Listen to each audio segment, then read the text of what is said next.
Hello, and welcome to Warhammer 40k's Grim History from the Beyond. I'm Zeckthar, And I'm Yuksen.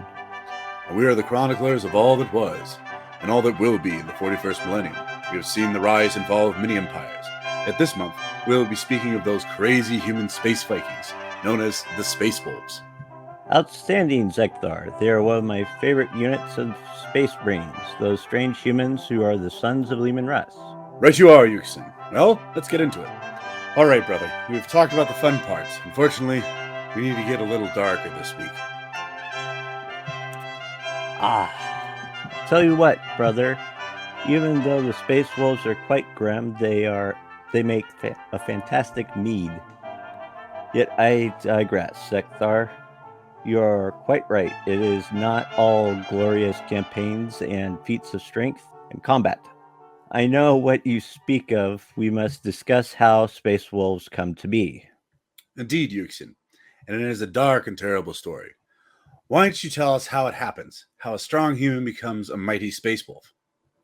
I'll do just that, Zeckthar. But those on the box, keep in mind this is not for the faint of heart. Yes, Yuksen. But I think before we start with the grim, perhaps I should just simply describe a space marine. Sounds good. Very well. Space marines are known as the Emperor's Angels. They are thought as demigods to the humans of the Empire of Man, and when they show up on the battlefield, they are treated with awe and glorified. This is because a space marine knows no fear. He knows no doubt. Not only does he have the greatest and grueling training of any soldier of the Imperium, he has also been altered into something that is more than man. Think Spartans from Terran 42 through training, but give him Superman strength and the tactics of Batman. These are some bad men with one thought and one thought only. To quote Conan the Destroyer, to crush your enemies, see them driven before you, and hear the lamentations of their women. Nah. Become such an awesome warrior is not for the faint of heart. And I think, Yuksen, you can explain this better than I can. Thank you, Zeckthar. When a youth passes whatever trials the chapter makes them go through, they undergo the gene seed process. Most of these boys are between the age of 10 and 12. To be older would mean that they would almost certainly not survive the process of becoming an Adeptus Astartes. Now, there are varying definitions on what the gene seed is, but it is a catch-all term for a foreign genetic material racially engineered using Primarch's genomes as a foundation, and B, general modification utilized in concert with organs or implants the genomes develop. To put simply, the genetics from the gene seed of a chapter differs, but they use the same blueprint, so to speak, when creating Space Marines. I shall now describe the 19 gene seed organs that are implanted into every Space Marine over the course of 6 to 8 years. Unfortunately for a neophyte, most of these procedures require a state of awareness, aka no knockout drugs for surgery, although they do go into hypnotherapy. What the devil is that? Hypnotherapy is basically, easiest way to put it is brainwashing somebody to reduce the amount of pain they suffer, the amount of stress that they suffer from loss, and how to deal with the modifications and implantations that they go through. Okay. I should mention that some of these can or have to be introduced at the same time. For example, the first 3 implants can be introduced at the same time, and the second and third implants should be to balance each other out. The first and least difficult to implant is the secondary heart, also known as the maintainer. It not only can enhance the performance of the primary heart in times of need, but also can take over the primary heart's operations if it fails. I must also add it can't be used in substitution for the original heart forever, but can maintain long enough for a Space Marine to get to an apothecary post-haste. Next is the osmodula, alternatively known as the iron heart. This implant causes the bones of a neophyte to absorb this ceramic-based mineral administered in their diet. Within 2 years of this process, the skeleton will be significantly larger and stronger than a normal human, with growth having topped out at around 7 to 7.5 feet and having the equivalent amount of skeleton muscular mass. Additionally, the growth causes the ribs to form into a solid mass of interlaced bone plates, further protecting internal organs from harm. The third implant is the biscopia, aka the forge of strength. The organ is implanted into the chest cavity and through growth hormones bolsters skeletal-muscular development and muscles fiber density. This will obviously increase the strength of the subject. It is in most cases implanted at the same time as the osmodulla, since it regulates the osmodulla's hormonal secretions. Fourth on the list is the hemostamen, or the blood maker. This organ is implanted into a main blood vessel and serves two purposes. The first is to monitor and control the osmodulla and biscopia. The second is to carry oxygen and nutrients more efficiently and in greater capacity throughout the body. On top of boosting their ability in general, it allows them to operate in low oxygen atmospheres. The fifth implant is the Lehrman's organ, aka the healer, commonly implanted at the same time as the hemostamen. It is placed in the chest cavity and connected to the circulatory system. This organ generates and stores special cells called Lehrman cells. To keep things short, when a space marine becomes wounded, these cells are released into the bloodstream, attaching to white blood cells and causing scar tissue over wounds in seconds, preventing massive blood loss and infection. Now, the sixth is the catalepsian node, or the unsleeping. This organ is implanted in the back of the cerebrum and allows them to, want for another term, shut off parts of their brain to keep them awake and going when sleep deprived. This doesn't mean that they can go without normal sleep indefinitely. It is only meant to keep someone going and alert for incredibly long periods of time. May be noted, the longest amount of time a space marine has been on active combat duty without normal sleep was recorded at 328 hours. I must note that this was done by a squad of Crimson Fist's kill team during the battle against the orcs for Ryan's World. The next three are usually introduced simultaneously. At number 7, we have the preomnor, or the neutralizer, yet another organ stuffed, jammed, or placed into the chest cavity. It is connected to the digestive system.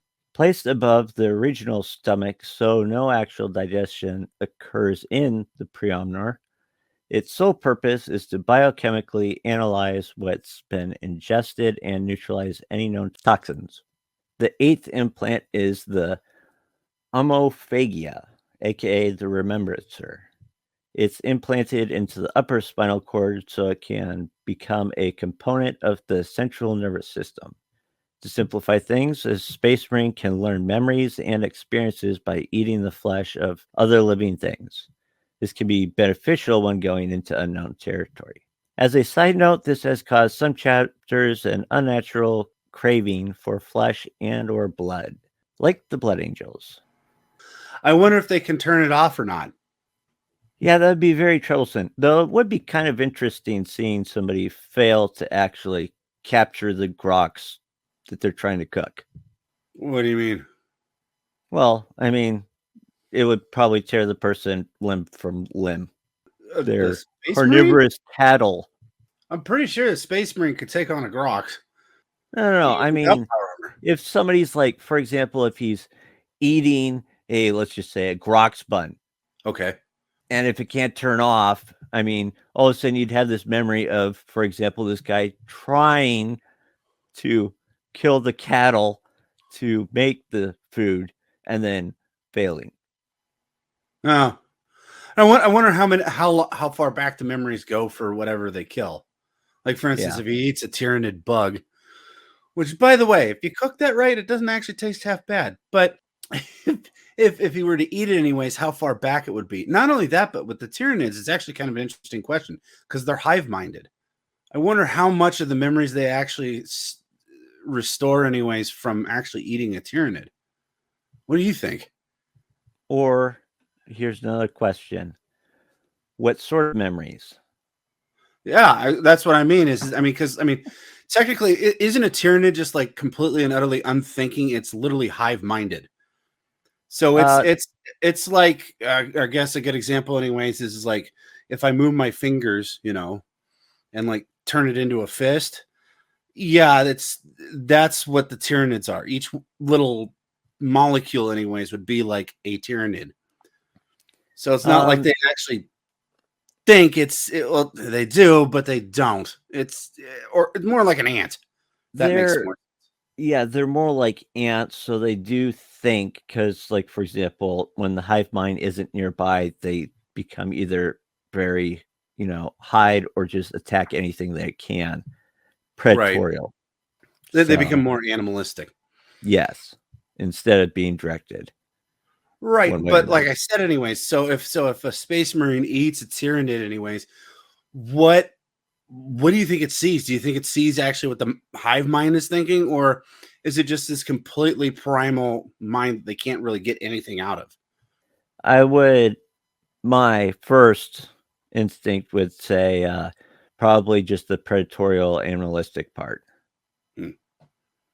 Well, it also depends, I guess, on what tyrannid he eats too. I mean, if it's just Yeah. your standard, what do they call the standard ones? They're Hormigaunt or termagant. yeah, well, Hormigon, anyways, probably doesn't get anything. But if it was like one of the bigger ones, like I want to say Carnifex, but that's not right. That's the giant guy.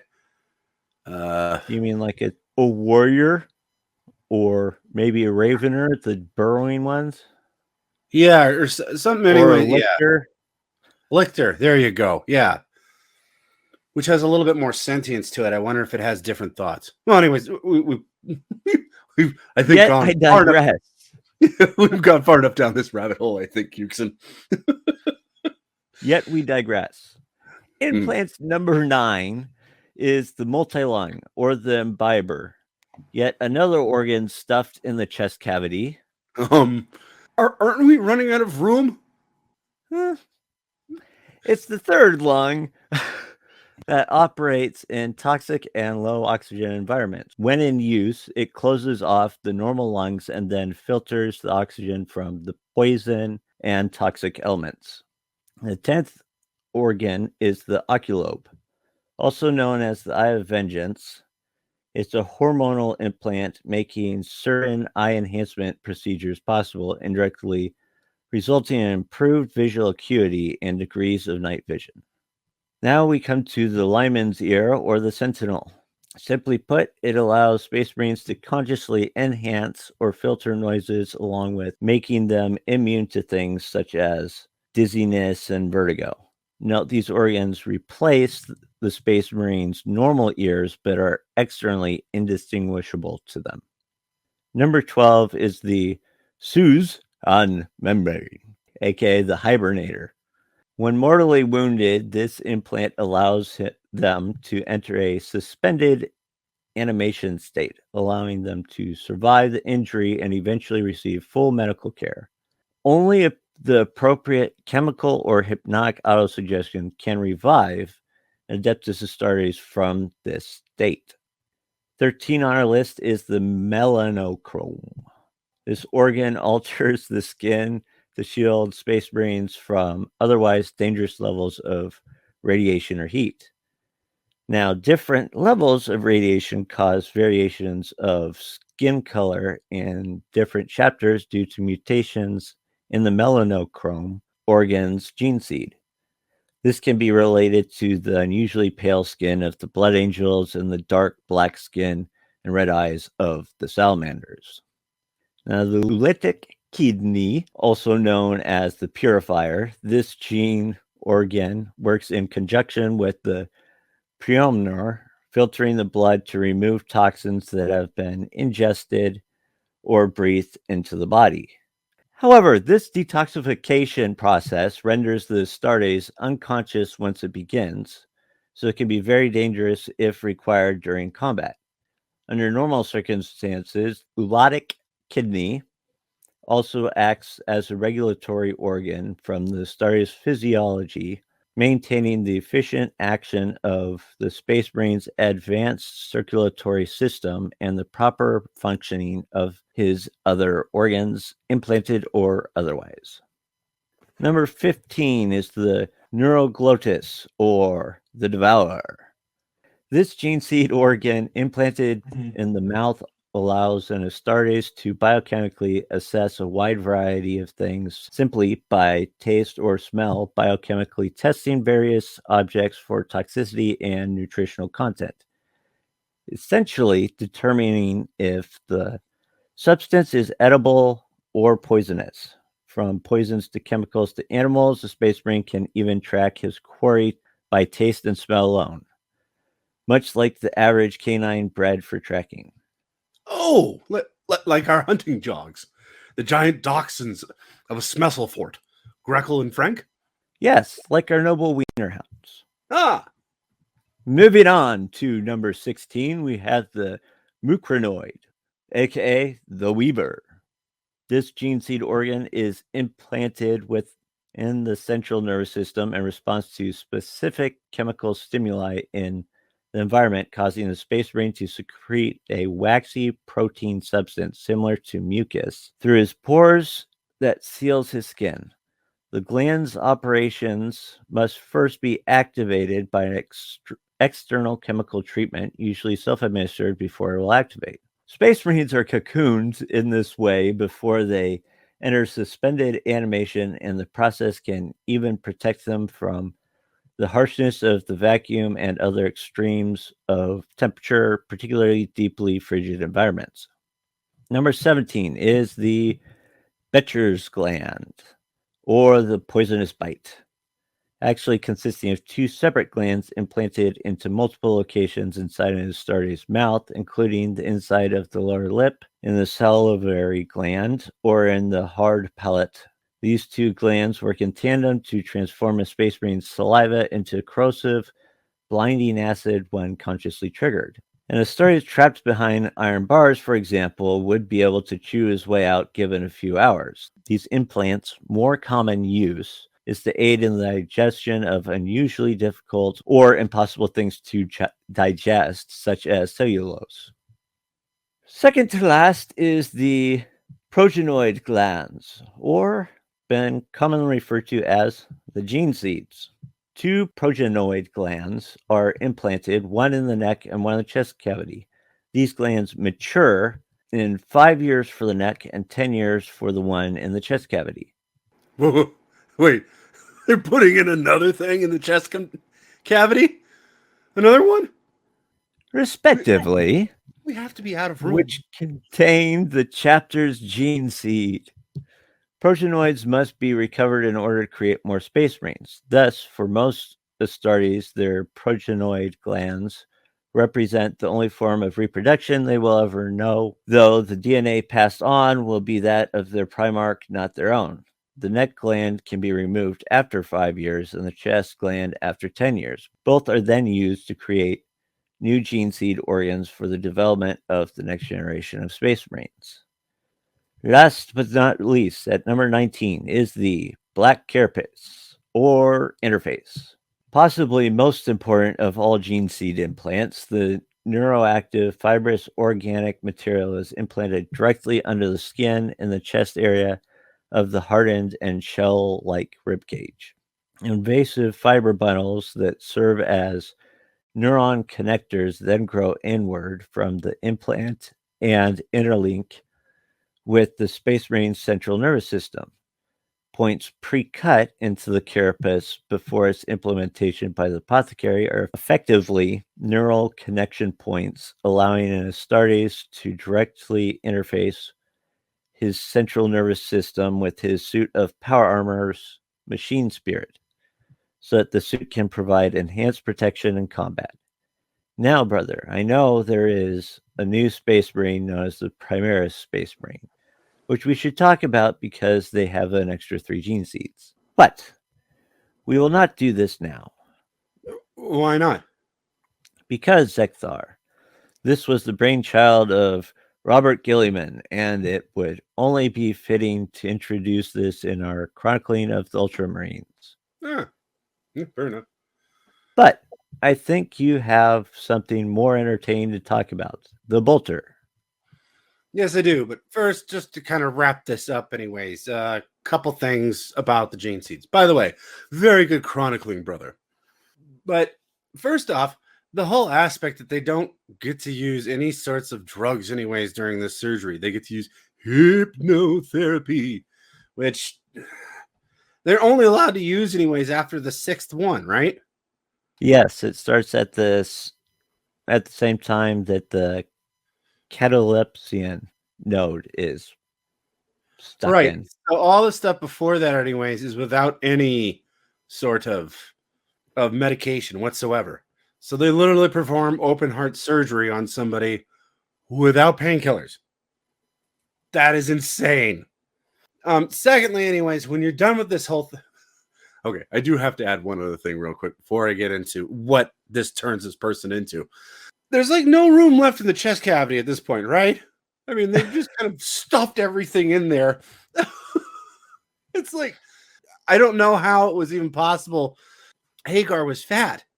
There would be no room for him to be fat. With all those extra organs just stuffed in there. Um, but what this does turn these people into, I think, was more eloquently quoted, anyways, by Colonel Troutman, which was when he was talking to somebody, anyways, and he said, "You don't seem to want to accept the fact you're dealing with an expert in guerrilla warfare, with a man who's the best with guns, knives, with his bare hands, a man who's been trained to ignore pain, ignore weather, to live off the land, to eat things that would make a billy goat puke. In the galaxy, his job is to dispose of enemy personnel, to kill, period. Win by attrition. They are the best of the best." But yes, we do. I do think we do have to move on, anyways, and this is, to me, anyways, probably the most awesome thing about the Space Marines, and that's their weapon, and it's the bolter. The bolter. I mean, if we were going to discuss the Space Marines, we must talk about their favorite weapon of choice, which is the bolter. Bolters come in all shapes and sizes. Some are even small enough for the common man to actually wield. Those are normally bolter pistols, correct? Yes. Just out of curiosity, is other than a bolter pistol, is there anything else that a common man can actually wield? Well, actually, generally, the normal person doesn't even use a bolt pistol. Right. I mean, it's designed for higher rankings, but in general, except for a few, no.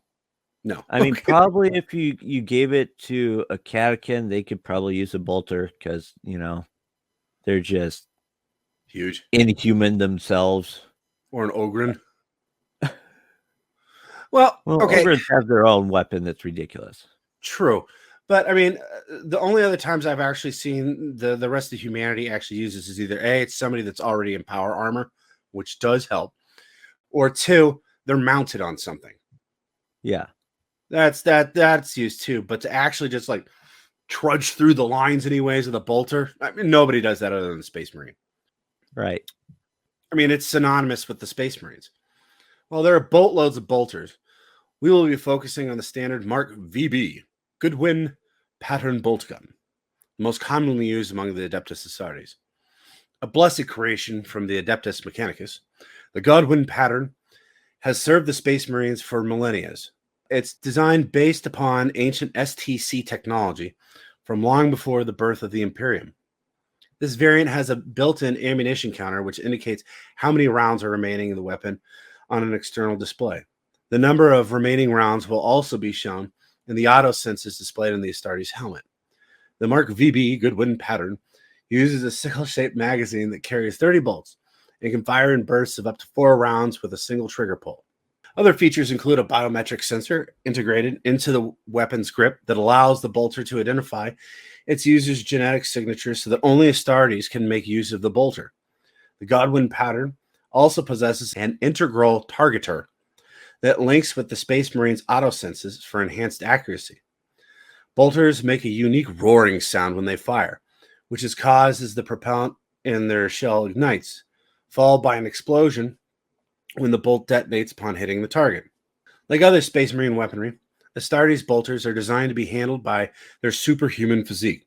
The weight of each Godwin pattern bolter means that most normal humans cannot handle the weapon comfortably without the aid of a supporting brace, and the weapon's hand grip is too large for a mortal to grasp without assistance. However, even if a mortal were able to fire the bolter, the resulting recoil would most likely rip his or her arm from its socket.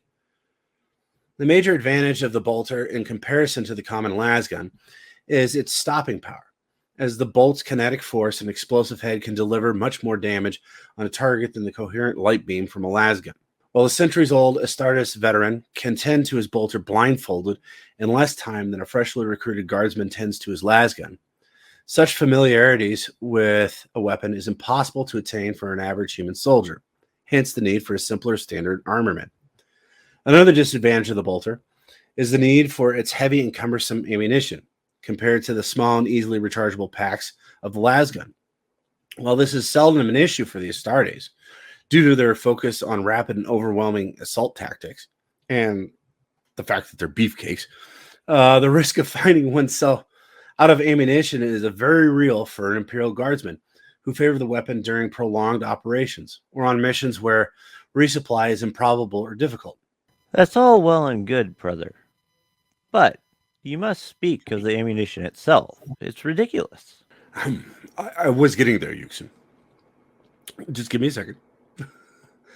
Bolter ammunition, also known as a bolt, is primarily a 75 caliber rocket propelled round.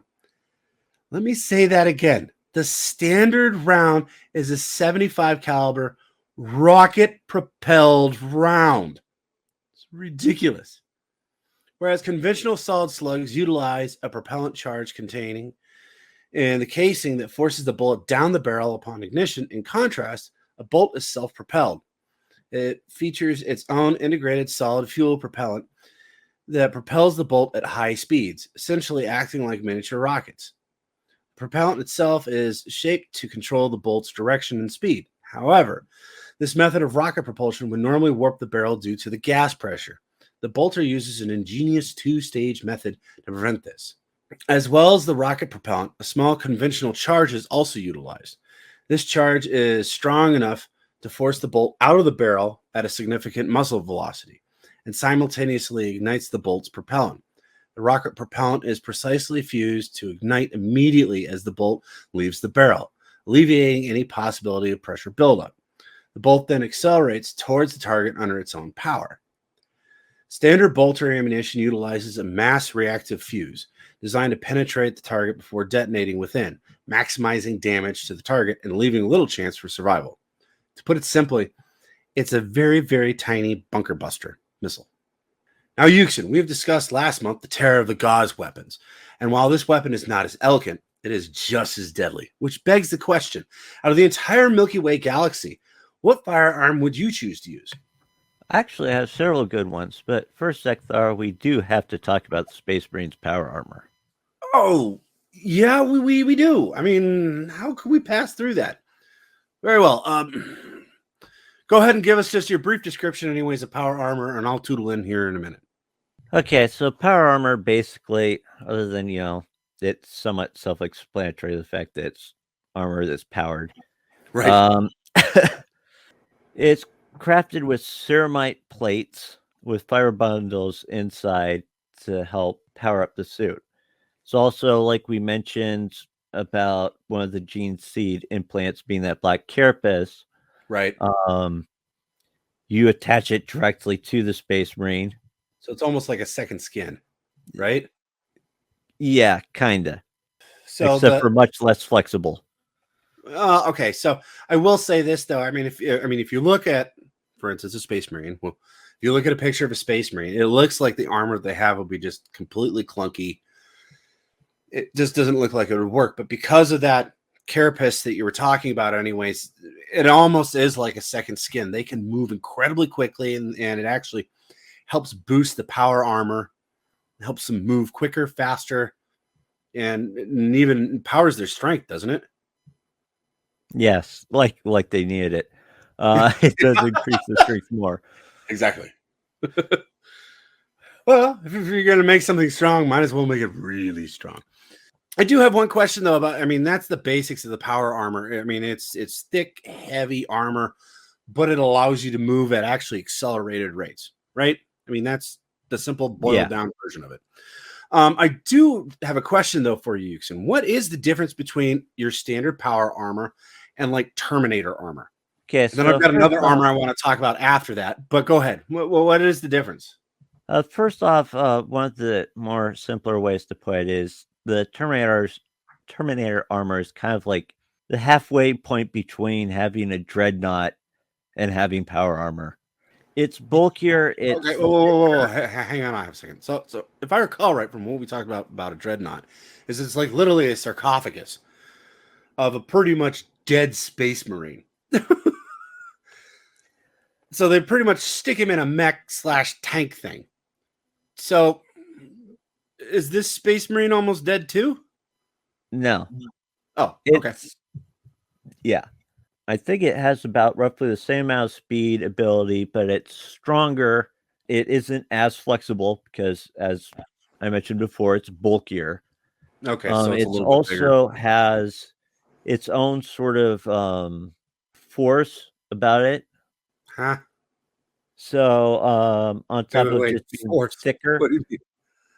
What do you mean by force?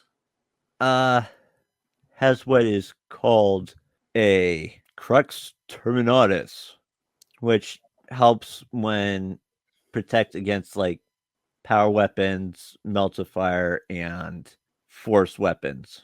So is it like a force field? Yeah, kinda. Okay, that makes more sense. I was thinking force, like Yoda. Uh, okay, so this is more like a force Well, field, force weapons are we can get into what force weapons are later. Force weapons are generally wielded by psychic users. right? Like Oricon uses one, right? I if I knew who that was, probably yes. You what? Are you really that forgetful, Yuksen? He Like was the the Grey notable Knight. character you talked. Oh wait, no, I talked. No, I talked about him. My bad. He's one of the Necrons. He's the Chronomaster. Oh, yeah. Okay. So he would be using something like a power weapon then, right? Or like, for example, the Grey Knights. Okay. Yeah. All of them Gotcha. wield one. Or like a space wolf uses like for their own particular thing, like frost blades, right? That's Those are considered a power power weapons. weapon. Those are Yeah. okay. Well, they're a little bit better than power weapons. Oh, really? Uh, they do more damage. Oh, okay. One of the main advantages that Terminator armor has, other than just being thicker and having that extra protection, is the fact that you're able to mount, like, for example, an assault cannon on it, which you really can't do with power armor, and Oh, still be able to wield it so it also efficiently. allows you to use like heavier weaponry too. Yeah. So it even adds even more strength to the person that's in it. Yeah. Wow, that's they're not commonplace though, right? Terminator armor. Oh, no. Generally, this armor is given to people that are like they're heavy veterans. They're like Right. the Or the Wolf cream of the Guard. crop people. Like the Wolf Guard, they are solely the ones that use Terminator armor, right? Right. Right. And then there's a third piece of armor that I do want to talk about, and maybe this is new to you, Yuxin. Have you heard of Centurion armor? It's a variation of power armor. Kind of. Okay, so take your average Space Marine and have him in like a suit of power armor, right? Right. And then you shove him into another thing of armor, which is Centurion armor. So it's like a Space Marine in power armor and another suit of power armor. It's like want to be a walking tank? Well, now you can. Congratulations. But what is your favorite firearm in this Milky Way galaxy? There's just a bunch of them that I can think of. Which one's the favorite? I couldn't tell you right off the top of my head. Seriously. Just give me one then. I like the ridiculousness of the shock attack gun. Who wields it and what is it? Well, orcs. These Oh, is that the one mutations. that they shoot the grots through? The warp? Yes. Okay, you do have to explain this. This is actually one of my favorites too. Okay. But go So ahead. what they do is they have this gun that they basically suck grots, or another way to put them is they're basically like goblins. Suck them through this machine that spits them out into the realms of chaos, not having any sort of protection whatsoever, and then spits them back out. It pretty much warpifies him, doesn't it? It shoots him into the warp and then it shoots him back out at a very high Yes, velocity at their for enemies. unknown amount of time, and so what comes out can be all of them have lost their minds, obviously, but Obviously. what comes out can be either just a raving lunatic, or it could be something that's like completely malformed, or Or even just like a bolt of energy. I mean, it yeah, really doesn't, it could be anything. The fact, anyways, that they sit there, anyways, with a bunch of grots next to them, they just get sucked into the back end of this thing and get spit out the other side. It's, yeah, it's probably, yeah, it's the orcs. I Um, have to admit, most of the weapons that I like are definitely orcish because they're ridiculous and they're they sound really fun to use. I, yeah, we'll get into the orcs later on in a different box, and that's going to be a fun one to get into. I love the orcs too. My personal favorite has got to be the twin heavy railgun, anyways, used by the XV-88 broadside battle suit. That's Used by the Tau, Tau. right? Yeah, that's the Tau. It's a giant mech, anyways, and it's just got this giant hulking gun that, just to briefly describe it here, it's a heavy rail rifle. It's twin linked, so that means that there's two barrels to this thing, so it fires like two of them at the same time. So it works. I mean, it works like most railguns. So the concept is that it's using magnets, and it takes something heavy, anyways, that's magnetic, anyways, and it shoots it at a really high velocity. I don't really have time to go into how magnets work, but uh, it uses powerful electric magnets and superconductive electrodes to accelerate small, solid, and conductive projectiles at hypersonic speeds. So what you're doing is you're like literally launching mass, anyways, faster than the speed of light. And these things, anyways, because they're as big as they are, that means that small projectile is really actually a quite large projectile. It's just, it can literally tear through anything. Anything. Uh, and not only that, but it looks really cool. I mean, because the XV-88 in and of itself is kind of like this big old like mech warrior. It looks a lot like a dreadnought, actually. But then attached to that, he's holding this thing anyways in two hands, and it's just like this giant gun. Looks pretty cool. Interesting. But tell me, brother, what makes Space Wolves different from other Space Marine chapters? Yeah, well, that would be their unique gene seed, which is known as the Canis Helix. Now, before we get into the difference in appearance of space wolves, because they do have a difference in appearance as well, we must discuss this strange seed, which makes the space wolves different from everybody else. The Canis Helix modifies the Sixth Legion from other standard Astartes genetic patterns by vastly enhancing sensory acuity and reaction time, as well as inducing certain physical characteristics such as extended and hardened canine teeth and otherwise animalistic appearances. The presence of the Canis Helix, it has been argued, is also linked to the chapter's almost uncontrollable aggression, bordering on frenzy in combat, possibly due to violent overstimulation of their enhanced senses. The side effects of the Canis Helix only became apparent over time as the early generations of the Sixth Legions intake age, with the psychological effects appearing earliest in those who have survived the troubled implantation process, which you so eloquently chronicled earlier, brother. Longer term, this instability of these mutations could lead, in some cases, to mental and physical breakdown, and of the most extreme. The man will truly devolve into a monster. At this point in history, it is a rare occurrence, and when it takes place, It is known as the Curse of Wolfen. In the present era of the late 41st millennium, Canis helix is derived from a unique segment of the genome of the chapter's primar and is actually a genetic catalyst imbibed by the chapter's aspirants to begin their physical transformation into superhuman Astartes. However, the Canis helix is still unstable and can reduce a space wolf into a feral lupine mutant known as a wolfen at nearly any point during his service to the Emperor of Mankind.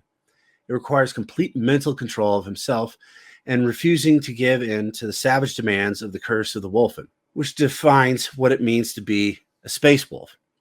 So, Yuksen, remember how last week we were talking about Ragnar? Yeah. And one of his big problems is that berserker rage? Along with many blood claws, yeah. Yeah. This is what they're talking about. And this is what they're worried about, anyways, with Ragnar. He will just eventually turn into a wolfen. Anyways, I digress. While cunning and savagery are looked on in pride, Yuksen, to lose control of your animal sense, nay, your nature of survival, brings on the wolfen, a hideous change that is frowned upon, and more importantly, can lead to death. When a space wolf aspirant is deemed worthy to join the chapter, he partakes in a sacred ceremony where he imbibes the spirit of the wolf. In actuality, this is a genetic cocktail drawn from the genome of Leaven Russ and used as a catalyst to activate the genetically engineered viral machinery of the aspirant's gene seed implants. Like the blood angels who drink the sacred blood of their father. Exactly. Much like the blood angels, this mixture is drunk from an ancient relic of the space wolves known as the Cup of Wolfen.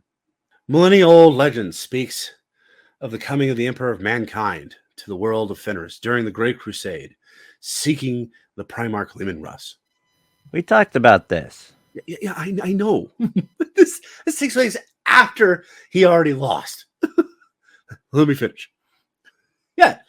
After Lehman swore his fealty to the Emperor, see, it's after, every warrior in the Wolf King's mead hall that day drew their iron blades and clamored to fight at his side, as sword brothers ought.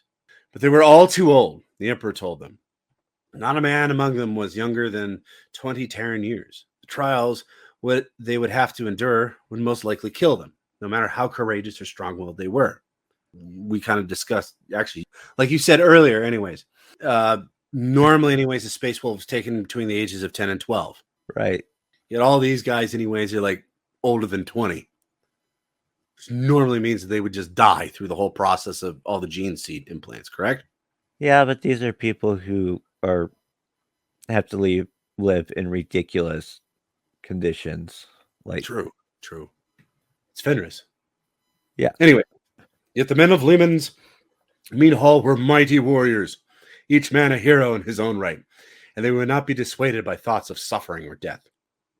Lehman the king was moved by their devotion and could not find it in his heart to refuse them. After much hemming and hawing, Lehman won over the emperor, and the Wolf King was delighted to tell his comrades they could travel the stars at his side. Lifting his own silver cup, the Wolf King gave this vessel to his original followers, the first men from Fenris to join the ranks of the 6th Legion, and told them to drink from the cup. Amongst the chosen was a Jarl named Wolfen. Russ spoke to the assembled men of Fenris and told them of his plan. He offered them power in a vast span of years if they followed him to make war among the stars, to go on mighty quests their grandchildren and their grandchildren would speak of in awe. They roared their acceptance and hailed Russ as their chief and king. He told them that they must drink a potent brew from his great cup, and thus their transformation would begin. Wolfen was the first to step forward. He swigged the glorious mead of Russ from the chalice. He was a mighty man, fell and strong, proud in his power. He was a man gifted beyond all others in the art of war, and he was bested only once in his life, and that was by Russ, who humbled him before all his people, but seeing a worthy warrior had spared him and offered him a place amongst his own.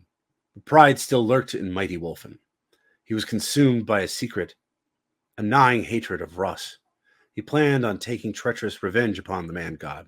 The guardian spirit within the cup saw this the moment Wolfen put it to his lips, and it worked a spell on him, making his outer self match his inner evil.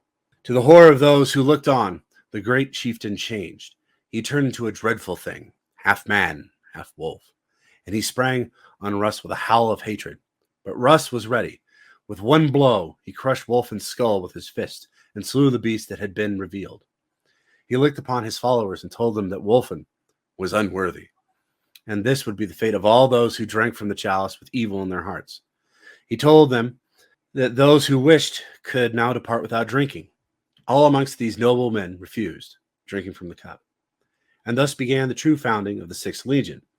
These men strode forth to write their names in the history of all the worlds of men, becoming the first space wolves to be recruited from mighty Fenris.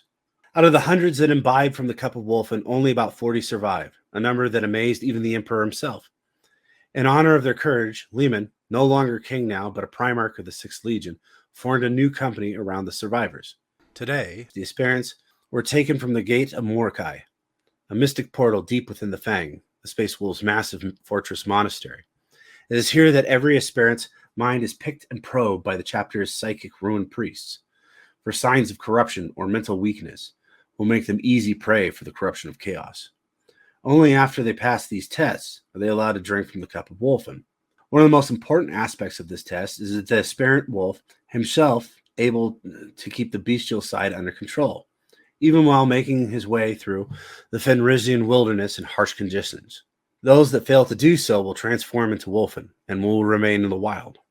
If the aspirants return to the Fang from the so-called test of Mordecai, he is implanted with the remaining components of the Space Wolf gene seeds, which stabilize the mutation effects of the helix.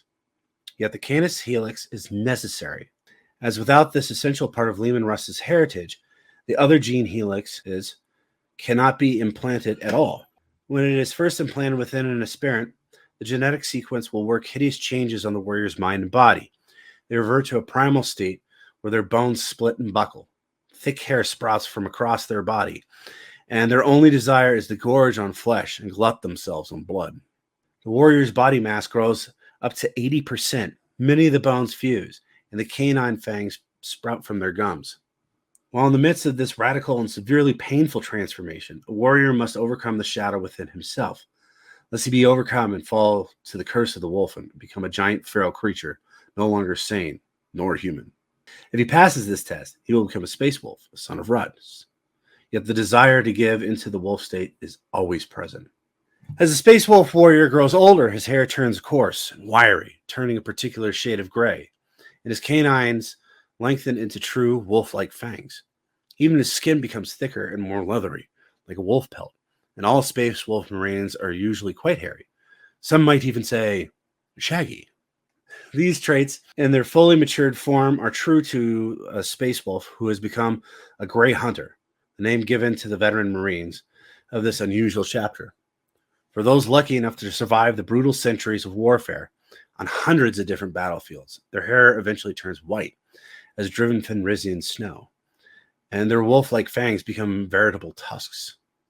These elder warriors, known as Long Fangs, are held in high esteem by their younger kin, for they have mastered the wolf within, have learned to curb their warlike spirit with a will of iron. Having become akin to a stone, the roaring tide has not altered. They will not break, they will not yield to the beast that roars in their heart to be unleashed. Instead, they hold to what every space wolf holds as sanctuary: loyalty, duty, and honor. A fine specimen of humanity, don't you think, Yuksen? Indeed, brother. But the Canis helix isn't the only strange gene seed. Well, where do you think it ranks with the other loyal factions of the Astartes, Yuksen? How do you compare the trials of the wolves against others? In truth, there's just such a huge variety in what the different ones do.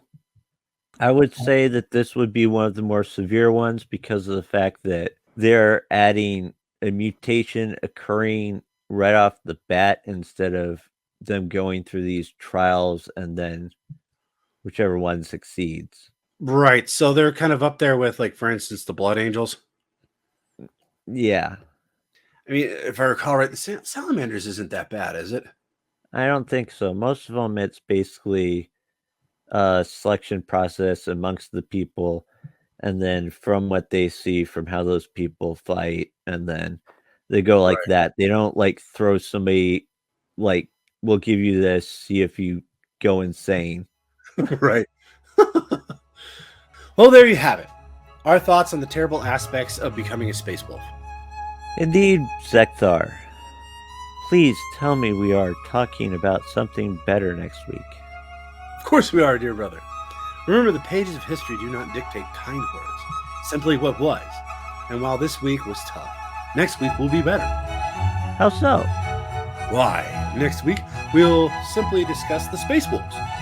While it might be a little dark, both of us enjoy the triumphs more than the failures of these wolves. Next week, we'll be just simply discussing it.